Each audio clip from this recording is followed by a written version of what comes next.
Добре дојдовте во училницата на часот по ликовно образование за 5-то оделение.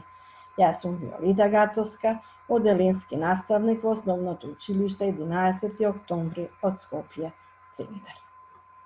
Наставната содржина за денеска е цртање линии и форми, компонирање композиција, односно цртање овошје со туш. Што е целта на овој час? Тематските содржини ликовно да ги доживуваат и да ги прикажат учениците во цртеж, да применуваат разни линии во прикажувањето на конкретни форми и правилно да ги распоредат елементите, односно да создадат соодветна композиција која ќе има уметничка вредност, да се стекнат совештини за реализирање на техниката цртање со туш и пера. За да создадеме едно ликовно дело, ги користиме ликовните елементи и со различна комбинација на елементите ќе добиеме одредена ликовна композиција. Затоа ќе се потсетиме на ликовните елементи и принципи. А ликовни елементи се точка, линија, насока, боја, тон, текстура, форма, простор. За овој час по ликовно образование посебен осврт ќе дадеме на линијата и формата. Па да се потсетиме дека линијата е основниот елемент од ликовниот јазик и неа ја препознаваме како трага на подлога кога цртаме и пишуваме. Разликуваме повеќе видови на линии. Според патот на движењето, линијата може да биде вертикална, хоризонтална, коса, права, крива. А пак според карактерот, таа може да биде тенка, дебела, куса, долга, тапа, остра, испрекината, полна, искршена, продзерна, густа. А според значењето, линијата може да биде контурна и текстурна. Втор елемент важен за овој час е формата, а таа е надворешниот изглед на се она што нас окружува. Се што сакаме да нацртаме има форма, а тоа е ликот на она што го гледаме или замислуваме. Во цртањето се изразуваме со дводимензионални форми кои ги прикажуваме со линија. Даден е пример на цртеж со дводимензионална форма. Кога гледаме еден цртеж, тој може да изгледа смирено или немерно, во зависност од тоа со какви линии и форми е нацртан. Значи имаме пример на цртеж со статична форма и гледаме како се поставени елементите, и цртеж со динамична форма каде што елементите се разиграни, односно немерни. Но како што кажав претходно, за да создадеме ликовна творба која ќе има уметничка вредност, размислуваме за распоредот на елементите, кои, каде и како ќе ги сместиме. Тоа значи малку ќе се задржиме и на ликовните принципи.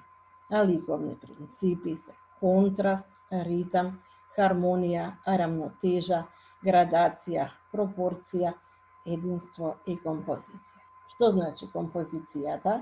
Е распоред на ликовните елементи во една целина. Во композицијата се распоредуваат линиите и формите со цел да се добие целина која има уметничка вредност. Што значи градиме интересна композиција на ликовните елементи по наша желба и замисла. Според поставеноста на елементите, разликуваме хоризонтална композиција, диагонална композиција и вертикална композиција.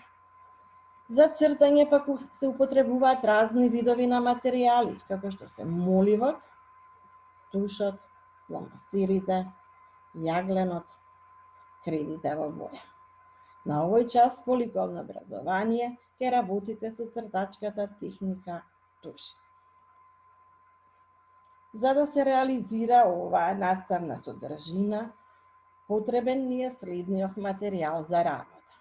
Значи, најпрво треба да имаме подлога за работа, се мисли на мушама или весник од хигиенски аспект, потоа листот блок се разбира од мазната страна или хамер, туш и перо со перодршка, хартија за проба, влажни марамчиња или крпче. Ваша задача е да нацртате овошје, односно да компонирате со ликовните елементи и да создадете композиција во хоризонтален правец со статични форми на распоред и организација на елементите. Се разбира и присуство на другите правци, но со помал интензитет.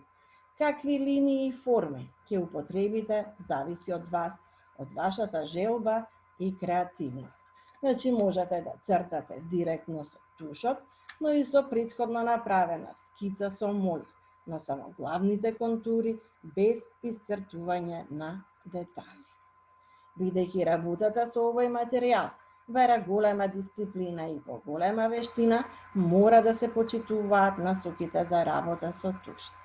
Значи, најпрво со перцето се зема тушот директно од чишенцето, а потоа на грлото од чишенцето го отстрануваме вишокот од тушот и пред да цртаме на листот од блок, задолжително првата трага ја нанесуваме над пробно парче хартија, за да избегнеме капки и нечиста работа. Од време на време, со крпче или влажни марамчиња ќе го исчистиме перцето од засушениот туш, за да обезбедиме чиста и прецизна линија.